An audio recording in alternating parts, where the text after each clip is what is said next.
Әркім өзінің отбасын сақтау үшін негіз күресу керек.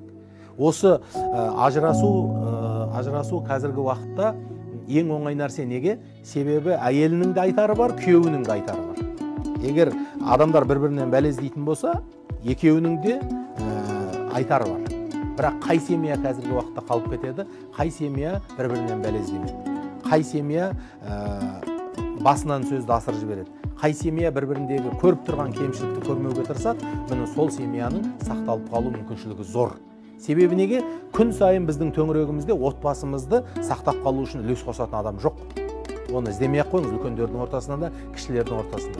Керісінше, тату-тәтті тұрып атқандарды бұзып жіберетін адамдар табылады. Ал бірақ олардың бұзылып тұрған мәселесіне дұрыс сөз айтып, ары қарай жарастырып жіберетін адамдар өте сирек та. Сондықтан салмақ әйелдің мен еркектің өзіне тікелей түседі. Біз осы жауапкершілікті мойнымызда тұрған еш уақытта ұмытпауымыз керек.